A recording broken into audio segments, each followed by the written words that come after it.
할렐루야. 오늘 예배에 참석하신 여러분들을 주의 이름으로 환영하고 축복합니다. 이제 본격적인 더위가 시작되었는데요. 지난 수요일 날은 초복이었고 이번 주 토요일 날은 중복입니다. 8월 14일이 말복인데 이 시기를 우리는 삼복더위라고 부릅니다. 여러분들은 삼복더위에 육신은 물론 영혼도 강건한 성도들이 되시기를 축원합니다. 복더위의 복자는 사람 인변에 개견자를 씁니다. 이 복자를 풀이하면 사람이 개처럼 옆으로 있는 엎드려 있는 모습을 본뜬 글자입니다.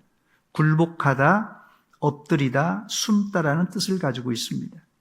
이 말은 사람이나 가축이나 무더운 여름에 지쳐서 마치 개처럼 바닥에 엎드려 숨을 헐떡이며 보내는 이런 시기라는 뜻입니다. 여러분, 개가 배를 깔고 엎드린 이유는 크게 두 가지입니다. 첫 번째는 더위를 식히기 위해서 시원한 바닥에 배를 깔고 열을 방출하는 행동입니다. 두 번째는 경계를 풀고 편하게 쉬는 행동입니다. 여기서 우리는 여름 휴가의 아이디어를 얻을 수가 있는데 사람도 시원한 곳에 가서 편안하게 쉼으로 삼복더위를 이길 수가 있습니다. 저는 예전에 베트남이나 필리핀에 가서 사람들이 왜 오전 11시부터 오후 2시까지는 아예 가게 문도 닫아놓고 낮잠을 자는가 조금 의아하게 생각했습니다. 심지어 이렇게 낮잠을 자니까 중요한 시간에 낮잠을 자니까 후진국으로 산다 이렇게 생각했습니다. 그런데 제가 이 베트남이나 캄보디아를 자주 방문하다 보니 뜨거운 정오에 일하거나 돌아다니면 제명에 못 산다는 사실을 알게 되었습니다. 이런 지역에서는 60세만 넘어도 거의 상노인이 되어 있습니다. 그러므로 이 삼복더위에 여러분의 건강을 챙기려면 일은 좀 줄이시고 예수님이 하셨듯이 한적한 곳으로 가서 육적으로 쉬고 영적으로도 하나님과 깊은 교제를 나누시길 바랍니다. 그래야 우리의 육적인 건강과 영적인 건강을 챙길 수가 있습니다. 고린도 교회는 말도 많고 탈도 많은 교회였습니다. 바울 사도는 어떨 때는 친절하게 또 어떨 때는 단호하게 고린도 교회에 편지로 훈계했습니다. 오늘 본문은 이 바울 사도가 에베소에서 지중해 바다 건너편에 있는 고린도 교회의 복잡한 소문을 듣고 그 문제를 해결해 보려고 보낸 편지입니다. 고린도 교회의 문제는 여러분들이 잘 알듯이 분열이에요. 분열. 나는 바울파, 나는 아볼로파, 나는 게바파, 나는 예수파로 분열된 것입니다. 두 번째는 근친상간 음행의 문제입니다. 또 세 번째는 세상 법정에 이 교회 문제를 소송한 문제입니다. 네 번째는 결혼과 이혼, 독신의 문제, 또 우상에게 드렸던 음식을 먹을 수 있는가 없는가 이런 문제, 다양한 은사로 인해서 무질서한 그 은사 문제, 또 부활 문제 등등 많은 문제로 골머리를 앓고 있었던 교회가 바로 고린도 교회였어요. 그래서 바울 사도가 이 교회에 편지를 보낸 것입니다. 첫 번째로 바울 사도는 고린도 교회 문제 해결책으로 모든 일을 사랑으로 행하라고 권했습니다. 본문 14절입니다. 우리 함께 읽습니다. 같이 읽습니다. 시작. 너희 모든 일을 사랑으로 행하라. 너희 모든 일을 사랑으로 행하라. 모든 일입니다. 여러분들도 모든 일을 사랑으로 행하시기를 바랍니다. 이 말은 교회는 물론 교회 밖에서도 어디서든지 어떤 문제를 만나든지 사랑으로 행하라는 말입니다. 만약 그리스도인들에게 사랑이 빠지면 앙코 없는 찐빵과 같은 일이 되고 말 것입니다. 그래서 바울 사도는 고린도 교회 성도들에게 아무리 큰 일을 행할지라도 사랑이 없으면 아무것도 아니라고 했던 것입니다. 고린도전서 13장 1절로 3절입니다. 내가 사람의 방언과 천사의 말을 할지라도 사랑이 없으면 소리나는 구리와 울리는 꽹과리가 되고, 내가 예언하는 능력이 있어 모든 비밀과 모든 지식을 알고 또 산을 옮길 만한 모든 믿음이 있을지라도 사랑이 없으면 내가 아무것도 아니요. 내가 내게 있는 모든 것으로 구제하고 또 내 몸을 불사르게 내줄지라도 뭐가요? 사랑이 없으면 내게 아무 유익이 없느니라 했습니다.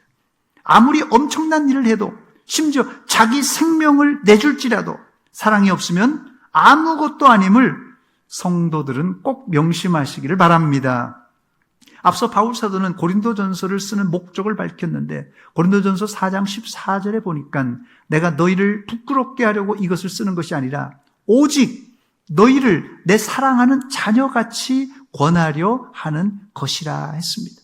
바울 사도는 고린도 교회 성도들이 문제가 많고 엉망이라서 공격하려고 편지를 쓰는 것이 아니라 아버지의 마음으로 자녀를 바로잡아 주려고 편지를 썼다고 밝히고 있습니다. 특별히 고린도전서 12장에 무질서한 은사 문제 때문에 다툼이 생겼을 때 더 큰 은사를 사모하라고 자연스럽게 아가페 사랑을 소개했습니다. 고린도전서 12장 31절에 보니까 너희는 더욱 큰 은사를 사모하라. 내가 또한 가장 좋은 일을 너희에게 보이리라고 그랬어요. 그 사랑의 핵심이 뭡니까? 그 사랑의 핵심이 고린도전서 13장 4절로 7절 말씀입니다. 그게 노래로 우리가 잘 알고 있는 노래입니다.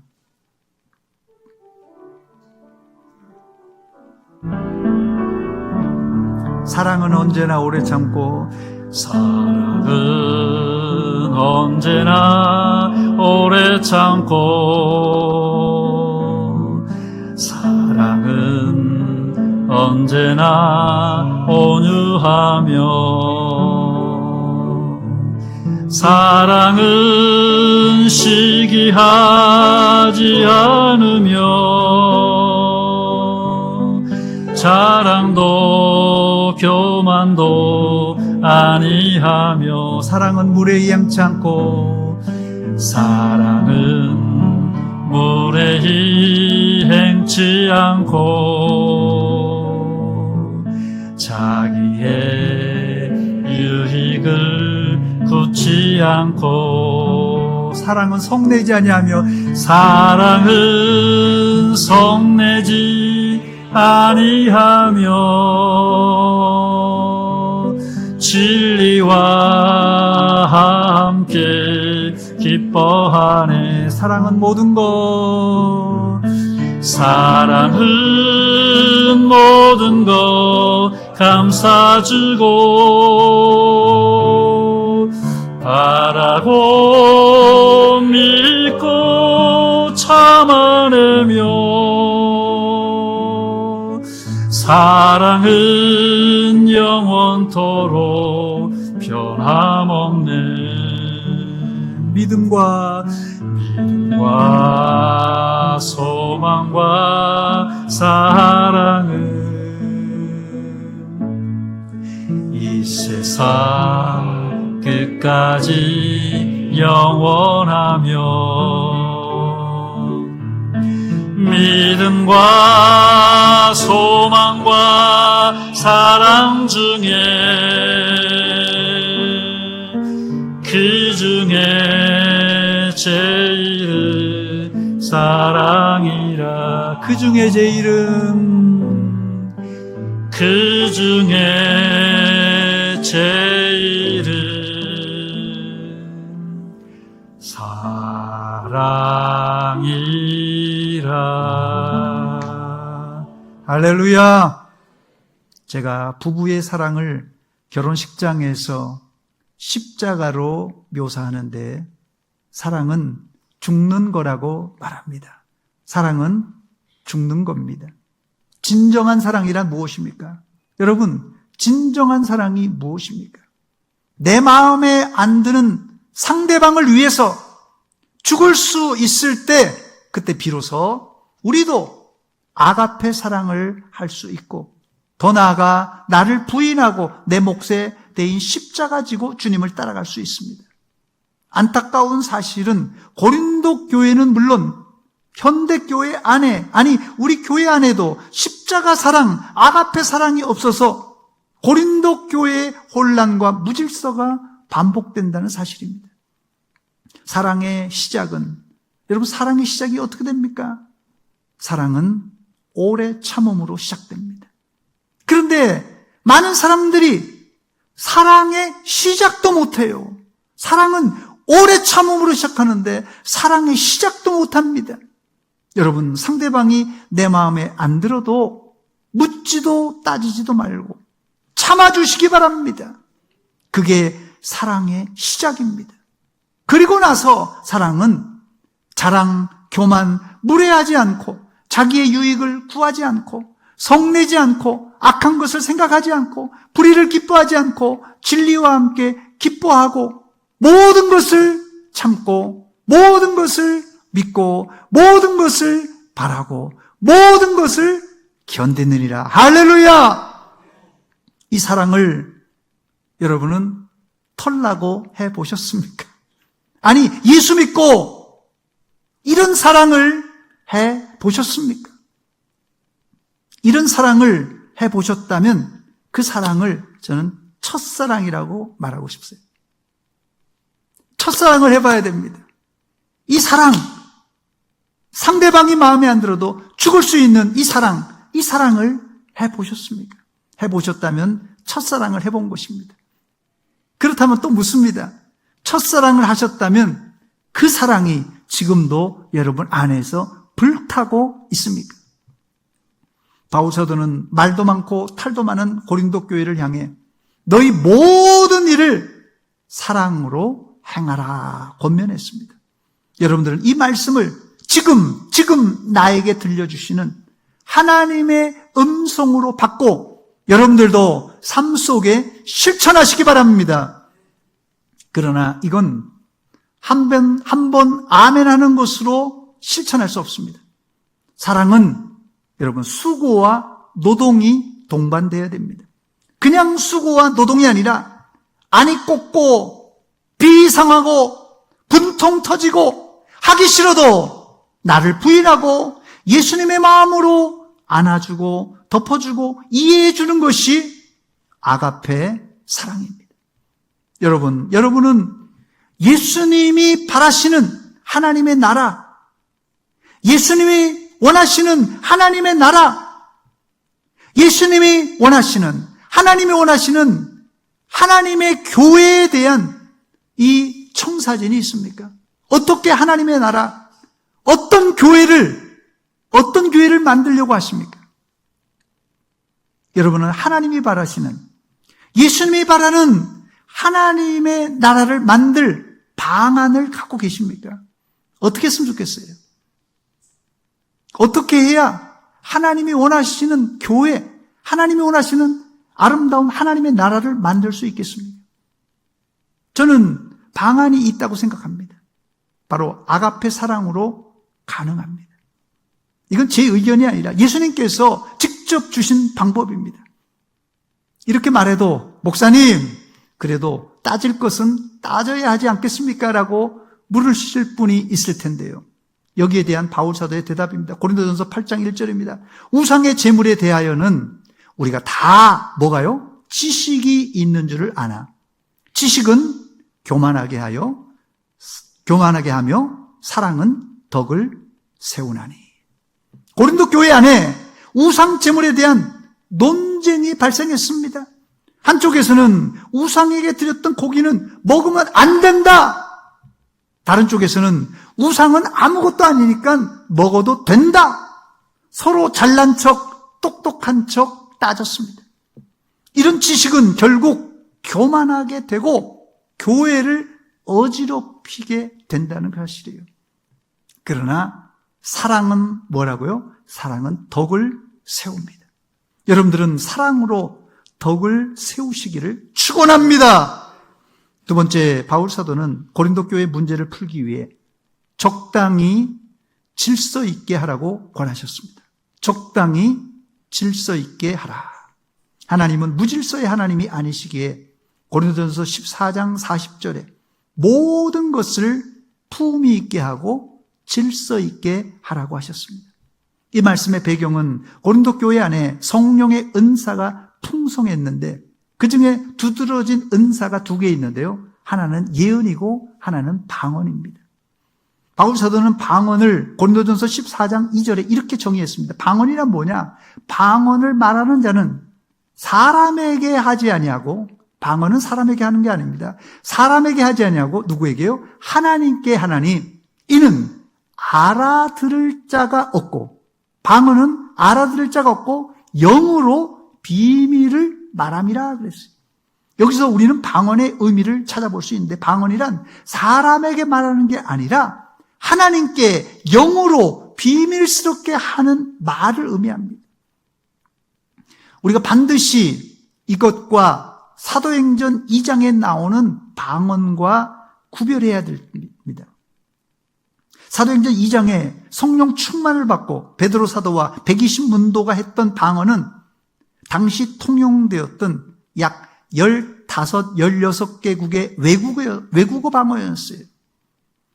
여기에 반해 고린도전서 14장에서 말하는 방언은 외국어 방언이 아니라 인간 이성으로는 알아들을 수 없는 하나님께 하는 영의 이야기였어요.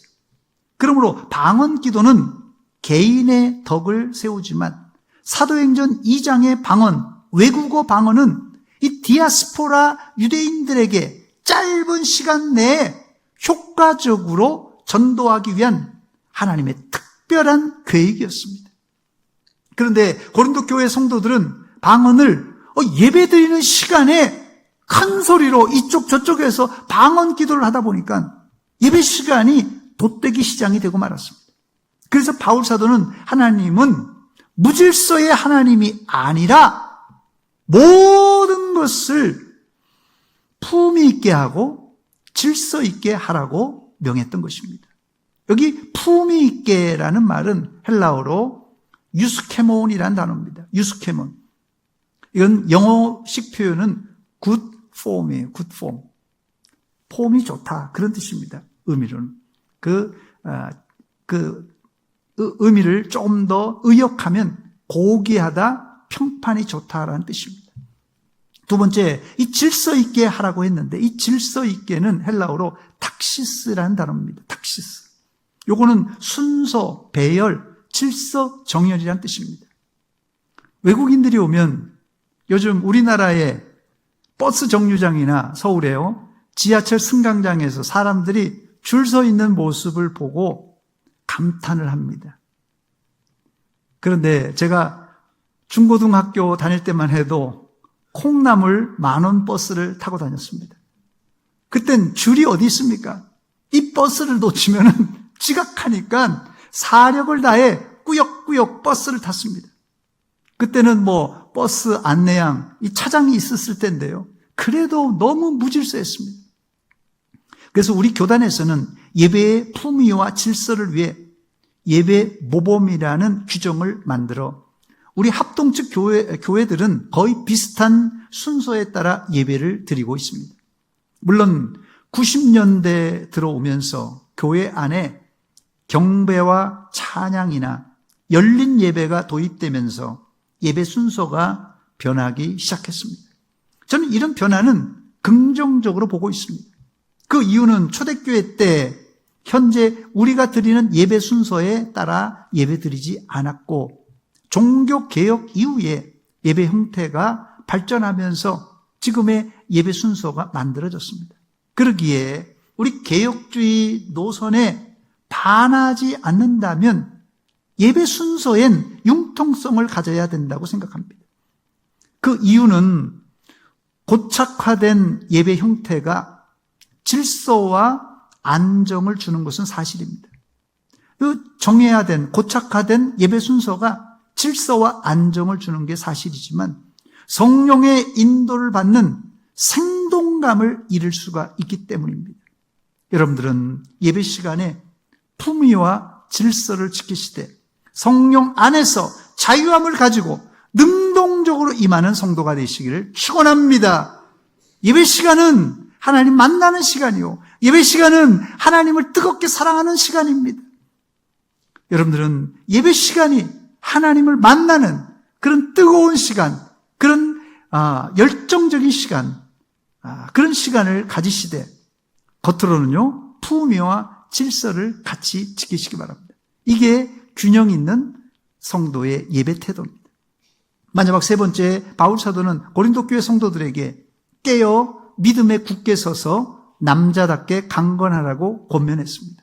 본문 13절입니다. 우리 함께 13절 읽어보겠습니다. 시작. 깨어 믿음에 굳게 서서 남자답게 강건하라. 아멘. 이 구절을 3등분 할 수 있는데요. 첫 번째는 깨어입니다. 깨어. 이 단어는 간단한 단어지만 심오한 뜻을 담고 있는데요. 그리스도인은 영적 잠에 들지 말고 기도로 깨어 있어 사명을 감당하라는 뜻입니다. 건강한 성도는 영적 경계심을 가지고 기도하는 사람입니다. 그래야 사탄의 시험에 빠지지 않는 것입니다. 그래서 이 깨어라는 말은 깨어 기도하라는 말에 동의합니다. 두 번째, 믿음에 굳게 서서입니다. 믿음에 굳게 서서. 이 굳게 서다는 말은 일반적으로 사람이 땅이나 견고한 바닥에 서 있다, 그런 뜻이에요. 그러나 이 믿음에 굳게 선다는 말은 말씀 위에, 약속 위에 선다는 뜻입니다. 예를 들면 베드로가 바다를 건넌 예수님께 요청했을 때 예수님은 베드로에게 오라 손짓했습니다. 베드로는 예수님의 말씀에 순종하여 심지어 물 위로 걸어갔어요. 한 걸음 한 걸음. 그러나 자신에게 들이닥치는 풍랑을 보고 두려워했을 때 물속에 빠졌습니다. 여러분들은 심지어 풍랑이 이는 바다 위에서도 믿음과 말씀에 굳게 서는 어떤 시련의 바람이 불지라도 실족하지 않는 성도가 되시기를 축원합니다. 굳게 서리 영원하신 말씀 위에 굳게 서리 굳게 서리 그 말씀 위에 굳게 서시기 바랍니다. 끝으로 남자답게 강건하랍니다. 한국 사람들에게 남자답게 하면 일종의 로망이 있는데요. 소위 마초 인간을 떠오릅니다. 이 마초란 뜻은 스페인어로 남성 혹은 수컷이라는 단어로 지나치게 남성다움을 강조하거나 권위적이고 거친 성향을 가진 남성을 이르는 말을 마초라고 합니다. 그래서 이 마초형 인간이라고 하면 서양에서는 이 근육질에 콧수염을 기르고 이 두꺼운 담배, 시가를 입에 문 카리스마가 넘치는 남성을 마초라 이렇게 부릅니다. 그러나 성경의 남자답게라는 뜻은 헬라어로 안드리조마이라는 단어인데요. 여인이나 어린아이와는 대조되는 성인 남자처럼 행동하라. 다 큰 남자처럼 행동하라는 뜻입니다. 당시 문화에서 이 단어는 전쟁터에서 두려워하지 않고 용맹하게 싸우는 군인다운 용기를 상징했습니다. 구약 성경에서 이 구절은 모세와 다윗이 자기의 후계자 여호수아와 또한 솔로몬에게 유언하면서 메시지를 남겼는데 그때 한 말입니다. 모세는 죽기 전에 여호수아에게 이런 말을 했습니다. 여호수아 1장 5절과 6절입니다. 내 평생에 너를 능히 대적할 자가 없으리니 내가 모세와 함께 있었던 것 같이 너와 함께 있을 것임이니라. 내가 너를 떠나지 아니하며 버리지 아니하리니 강하고 담대하라. 강하고 담대하라. 너는 내가 그들의 조상에게 맹세하여 그들에게 주리라 한 말을 이 백성에게 차지하게 하리라. 여호수아 1장 8절 말씀에도 이 율법책을 내 입에서 떠나게 하지 말며 주야로 그것을 묵상하여 그 안에 기록된 대로 다 지켜 행하라. 그리하면 내 길이 평탄하게 될 것이며 내가 형통하리라 했습니다. 다윗은 유언으로 아들 솔로몬에게 이런 말을 했습니다. 열왕기상 2장 2절과 3절 말씀입니다. 내가 이제 세상 모든 사람이 가는 길로 가게 되었노니 너는 힘써 뭐가요? 대장부가 되고 내 하나님 여호와의 명령을 지키고 그 길로 행하여 그 법률과 계명과 율례와 증거를 모세의 율법에 기록된 대로 지키라. 그리하면 내가 무엇을 하든지 어디로 가든지 형통할지라 했습니다.